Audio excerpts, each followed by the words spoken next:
The text came in at 2:13 p.m., right in the middle of ringing up a sale and folding a silk scarf for Mrs. Peterson. I'm leaving you, taking Melissa to Miami. Drained the joint account. LOL. That was it? No punctuation. Just that smug little LOL at the end. Like this was some kind of prank or punchline. I didn't blink, didn't flinch. My hands kept moving smooth, steady. A credit card swiped, a receipt printed, the scarf wrapped in our signature silver tissue paper. I told Mrs. Peterson to have a lovely day, and I meant it. Not because it didn't hurt, but because I was ready. Before we dive in, where are you listening from right now? What's your story? Drop it in the comments. My name's Claire Simmons. I'm 38 and I own a boutique in downtown Savannah, Georgia. Not one of those chain stores with the generic lighting and mass-produced trends. No, this one's mine. I built it. Every shelf, every stitch, every scent of lavender oil by the register mine. And that was the one thing Mark never understood. 12 years of marriage. That's how long we were together. And you'd think something like that would deserve at least a face-to-face goodbye. But Mark, he bowed out with a text.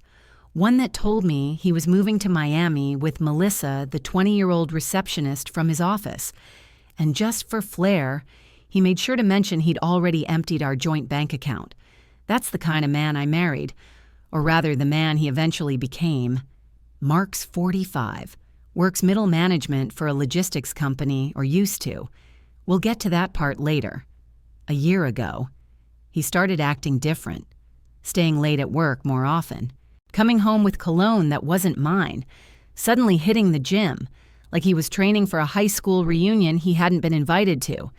And then there were the phone habits, screen flipped down, passwords changed, laughably bad excuses about data leaks. I didn't need a neon sign. 3 months ago, I found a dinner receipt for 2 from a restaurant I'd never been to. The same night he said he had a team meeting. That's when I opened a new bank account at a completely different bank. Quietly, methodically. A week later, Mark came to me all cheerful, saying we should combine all our finances to make things simpler. I smiled and agreed, and then moved the bulk of my savings out of reach, left just enough in the joint account to keep him from noticing anything, 2 months' worth of average deposits, just enough to keep him asleep. What he drained was nothing I'd miss, the rest already protected, along with receipts, screenshots, spreadsheets. I kept track of every suspicious charge, every late-night Uber receipt, every hotel booking that didn't match his lies. So when the text came, it wasn't a bombshell. It was a switch flip, a trigger I'd been waiting for. I didn't scream. I called my lawyer, the same one I'd quietly consulted 2 months back when the puzzle pieces had already started falling into place. It's time, I told her. He just made his move. She didn't even pause. Papers are ready. Do you want him served in Miami? I said no. Let him enjoy the illusion a little longer. Let him think he'd won. Let him tell everyone he'd finally broken free from his cold, unsupportive wife. Because once the truth started unraveling, it would choke him. Mark didn't just betray me. He underestimated me. And that's where he made his biggest mistake. Let me introduce the cast of this little play Mark Simmons, my husband, or soon-to-be ex, 45 desperate to feel 25 again, built like a dad, dressing like a TikTok wannabe. Melissa, the office receptionist, 20, pretty, soft-voiced. She thinks Mark's her knight in business casual armor. She'll learn. Mrs. Peterson, one of my regulars, sweet older woman who's seen too much and says little. She was right there when the text hit. Didn't know she was standing in the middle of a war declaration. Barbara, Mark's mother. She's polite, always with a gift during the holidays, but believes every word her son says at least. She used to. Amanda, his sister, loud, judgmental, loves drama until she ends up starring in it. She'd be gossiping within 24 hours, I'd bet money on it. My lawyer, let's call her Jean. cool-headed, sharp as a tack. She's been through this with other women, knew how to play offense in a system that too often blames the quiet one. The main conflict, simple. Mark tried to wreck my life with a few taps of his thumb. He thought he was ending the story, but I'd already written the next chapter, and I wasn't just going to survive this. I was going to outthink him, outmaneuver him, and walk out of it with my dignity intact and everything he thought he could steal. This wasn't revenge, not exactly. This was accounting, and the balance was about to shift. I didn't reply to his text. I didn't ask why. I didn't scream or cry or call his name like a woman caught off guard. Instead, I poured myself a cup of jasmine tea, opened the folder I kept at the back of my office drawer, and started forwarding screenshots to Jean, my lawyer. Every message, every hotel receipt, every bank notification that somehow showed up on a joint account for a trip I didn't take. I'd organized it all in folders by month, each labeled and cross-referenced with bank statements. Not because I expected him to crash our marriage this way, but because I'd stopped trusting him a long time ago. Jean responded almost immediately. "We're filing in the morning. I'll make sure he gets served wherever he lands." "Not yet," I told her. Let him walk straight into it. No warnings. That night, I canceled the credit card, the one I knew he used to book the flights. Then I called the bank and flagged the hotel reservations. "Ma'am, we'll need proof that these charges were unauthorized." I read the text to her out loud. "BTW. I used the joint card to book our flights and hotel. Consider it my parting gift. LOL. Want me to forward the screenshot?" The pause on the line was just long enough to tell me the rep was smiling. "No need, ma'am. I'll cancel those charges immediately." By midnight, the Miami fantasy trip Mark had planned was unraveling before he even zipped his suitcase. I spent the rest of the night going over the last set of documents. My grandmother's house, the one we lived in, was still deeded in my name. Mark had pushed me for years to add him to it. Just in case, he used to say. Another instinct I'd learned to trust: always keep the title clean. Around 1:00 a.m. My phone buzzed again. "Don't worry. You can keep the house. I'll be generous. Just find something smaller eventually. Also, maybe we can work something out with your little shop. I'll take half, obviously. My little shop. The boutique I built from scratch. The one he mocked every time I worked late. The one he said was just a hobby even after it started pulling in more than his salary." I didn't respond. I just screenshotted it, labeled it claim attempt, and added it to the folder. By morning, I was rested, dressed, and unlocking the boutique as usual. Friday was always our busiest day. We had a new shipment of handbags to unpack, and I had no intention of letting a coward with a midlife crisis ruin my launch calendar. At 11:12 a.m., the first frantic message came in. "What did you do?" "The airline won't let us check in. Melissa's freaking out." I muted the thread. 10 minutes later, a voicemail from his mother. "Claire, honey, Mark told us everything, said you've been cold, controlling, that you're making this harder than it needs to be, that you're sabotaging his travel plans. Honestly, dear, I think you need to let this go." I put her on speaker while rearranging the window display. "Barbara," I said calmly, "did Mark also tell you he emptied our joint account without permission, or that he used our shared card to fund a trip with his girlfriend?" A long silence. He said you were always too guarded, that you never really let him in." I took a deep breath. I've kept all his texts. "Would you like me to read them out loud?" "No," she said quickly. "That won't be necessary. I appreciate the call. But from now on, my lawyer recommends minimal contact. Goodbye. Barbara." Click. Melissa, meanwhile, was on social media acting like she just won the lottery. Photos of them in airport bathrooms, captions like, "Our big adventure starts today." She had no idea she was posting evidence. Location tags, date stamps, proof that she was fully involved in using stolen money to travel. Jean was thrilled. "This is gold," she said. "We'll file an emergency hearing to freeze all remaining assets. The judge is going to love this." Mark kept texting. Every message was a deeper dive into delusion. "Melissa gets me in ways you never could. You'll survive. Maybe find someone your age this time. I told my family we just grew apart. No one's mad at you. I'll send for my things later once Melissa and I are settled." I screenshotted each one, labeled them premeditation, mocking tone, admitted theft. And then, the cherry on top, you think you're clever, but I took copies of your boutique's earnings. Half that's mine. I forwarded it to Jean with one sentence delusional.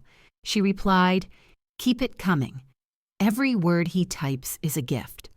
By Saturday, word had spread.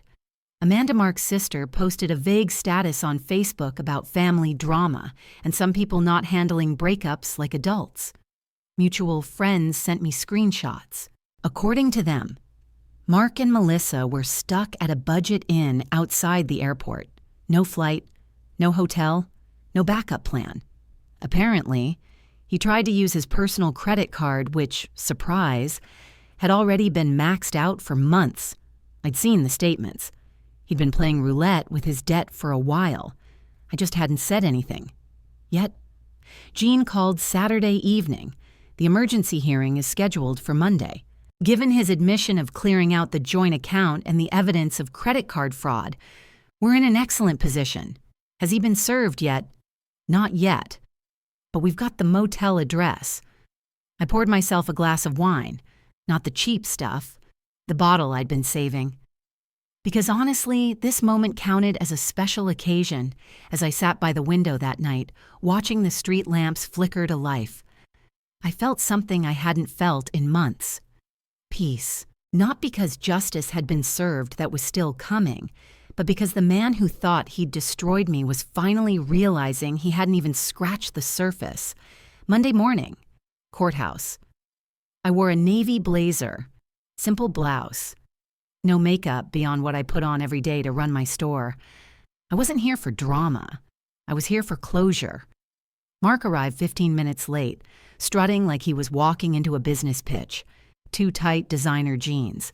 A blazer that looked like it belonged on a pop-up influencer panel.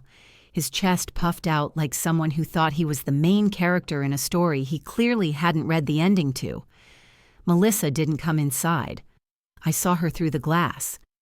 Waiting in the hallway outside the courtroom, arms crossed tight around her designer knockoff purse, shifting from foot to foot like she wanted to disappear. Under those fluorescent lights, she looked even younger. Or maybe I just looked less tired than I used to. Mark smirked when he saw me. I didn't smile back. Jean nodded at me as I took my seat. The folder in front of her was thick, labeled, tabbed, and ready. The hearing began. Your Honor. Jean opened, calm and clipped. My client is seeking an emergency order to freeze all shared marital assets, following clear evidence of unauthorized financial activity by Mr. Simmons, including the use of joint accounts to fund personal travel and accommodations with a third party. Mark's lawyer, a man who looked like he'd barely had time to review the case, shifted in his seat. My client admits to making an impulsive decision, he said, smoothing his tie. But Mrs. Maintenon's Simmons' actions have been calculated. She moved assets preemptively. She's trying to punish him. Calculated? Jean raised an eyebrow. You mean prepared? She turned to the judge and laid out the timeline. Every text, every receipt, every photo Melissa had posted online was neatly printed and placed in a binder. There was even a copy of the voicemail from Mark's mom. Barbara calling me vindictive for canceling his flights. The irony was so sharp you could hear it cut, Jean continued. Steady as ever. Mrs. Simmons opened a separate account only after discovering unauthorized charges that Mr. Simmons later admitted to via text message with laughter. She emphasized that part. With laughter. The judge, a silver-haired woman with a no-nonsense tone, looked unimpressed. She turned to Mark. "Mr. Simmons, do you deny sending these messages?" Mark adjusted his blazer. "No. But do you deny using a joint credit card to purchase first-class airfare and hotel reservations for a trip with your girlfriend? I was just trying to make a clean break." By committing financial fraud, you could hear Melissa's heels squeak as she backed away from the courtroom door. Mark glanced around like someone had pulled the fire alarm, and he couldn't figure out where the smoke was coming from.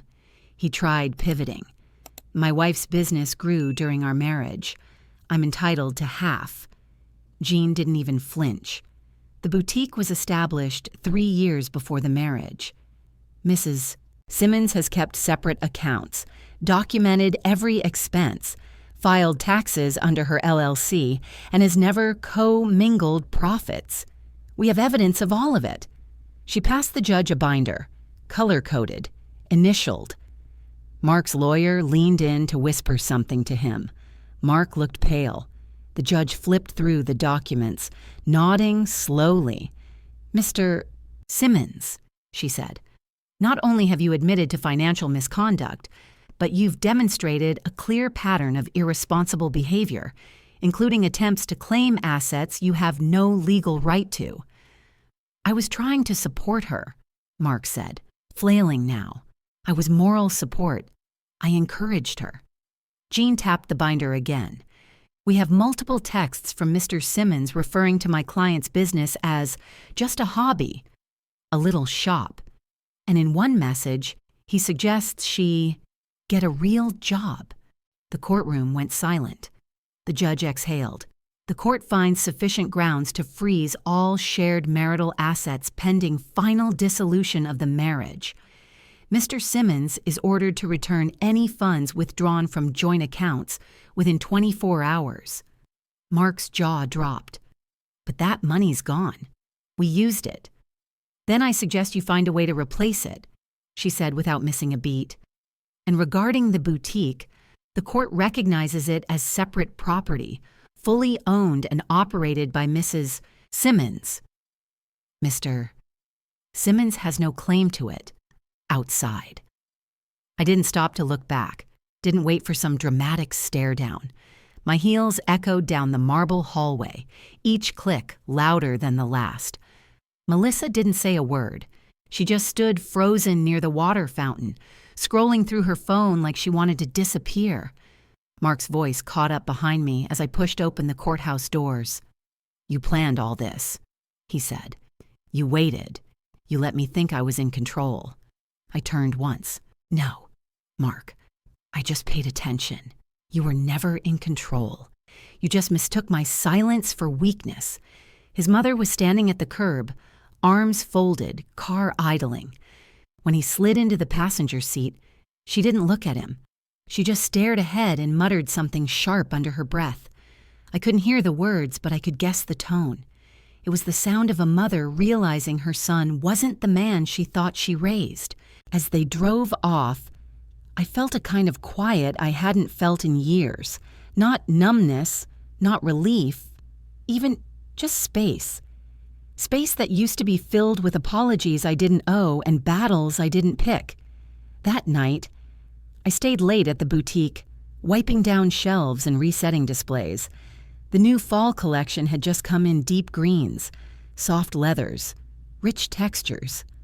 I poured myself another glass of wine, the same bottle I opened after canceling his flight. This time, I wasn't drinking it out of defiance. I was celebrating. Because in the end, Mark hadn't just lost the case, he'd lost the narrative, and I had taken it back one receipt, one boundary, one step at a time. 6 months after that courtroom exit, I signed a lease for a second boutique location. It was bigger, brighter, closer to the university district. When the papers came through, I sat behind the register with a cup of coffee, stared at the signature line, and let myself feel something I hadn't in a long time. Pride. Not in spite of everything that happened, but because of how I moved through it. No theatrics, no revenge plots, just preparation, boundaries, and the quiet work of reclaiming my name. The boutique became more than a store after the hearing. People came in, not just to shop, but to talk, to share their own unravelings, their own stories of being blindsided, betrayed, belittled. One woman bought a silk blouse and told me, "My ex thought I'd fall apart when he left, but I'm still here, still standing. You reminded me of that." Another came in with her teenage daughter and said, "You're the one from the article." Right. The woman with the boutique who didn't crumble. "I told my girl about you. She's watching." I never posted about the divorce, never aired the dirty details online, but word got around as it does in towns like Savannah. And the story that spread wasn't about Mark running off with someone younger. It was about a woman who kept receipts both literal and emotional and walked out of Betrayal with her spine straighter than ever. Mark, on the other hand, was crumbling in slow motion. He moved in with his parents after the ruling, tried to get back on dating apps. But that didn't last long. His profile picture was clearly outdated, some old vacation photo where he still had hair, less bloat, and none of the desperation. Amanda, his sister, stopped by the shop once, didn't buy anything, just stood near the display shelf and said, "We didn't know." "Claire, we really didn't. He told us you were cold, that you never supported him. But then we saw the texts." I didn't say much back. I'd stopped explaining myself to people who only found their conscience after the storm passed. Melissa disappeared from his life shortly after the hearing. Word was, she moved in with someone her own age. Apparently, being stuck in a cramped studio apartment with a bitter man who couldn't pay his share of rent wasn't quite the glamorous life she'd pictured when she was giggling at office jokes. One afternoon, I found a letter in my mailbox, handwritten, no return address. But the handwriting was familiar. Barbara, his mother. Inside, she wrote, "I just wanted to say thank you, not for what you did to Mark, but for what you showed all of us. We spent years defending his behavior, excusing it, thinking we were helping, but we were enabling. You set a boundary and didn't bend, and I've never seen that kind of strength up close. I'm sorry it had to be you who taught us the lesson, but I'm grateful you did." I read it once, then tucked it into a drawer in the back office, behind a file labeled Old Contracts. The original text, the one Mark sent when he dropped the grenade I had printed on heavy cardstock, it sat in a black frame near my desk. "I'm leaving you, taking Melissa to Miami. Drained the joint account, LOL, right beneath it. I placed my latest business award, Local Entrepreneur of the Year, just so I'd never forget what that text cost him and what it gave me. By the 1-year mark, the boutique had grown to 3 locations.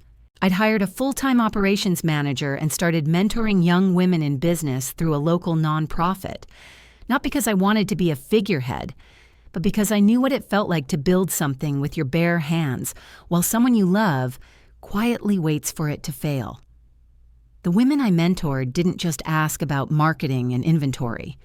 They asked how I kept my business separate from my marriage, how I knew to prepare. "My ex said I was paranoid for having my own account," one woman whispered. I nodded. Mine said the same, until he tried to take it. The best revenge isn't flashy. It doesn't come with headlines or applause. It comes quietly, in the form of freedom, clarity, and the kind of peace that can't be purchased or faked. 2 years out, I got invited to speak at a women's business conference in Atlanta. The topic wasn't divorce. It was how to build a business with boundaries, how to trust your gut and keep clean lines between personal life and professional vision. During the Q&A, a woman stood up and asked, "What would you say to someone whose partner says, 'If you loved me, you'd share everything'?" I smiled. I'd say love and access aren't the same thing, and anyone who can't respect a boundary will never respect what you build. That line got quoted in a few blogs afterward. One of them called me the boutique builder who beat the betrayal. I didn't love the title, but I loved the fact that the word Mark never showed up in the headline.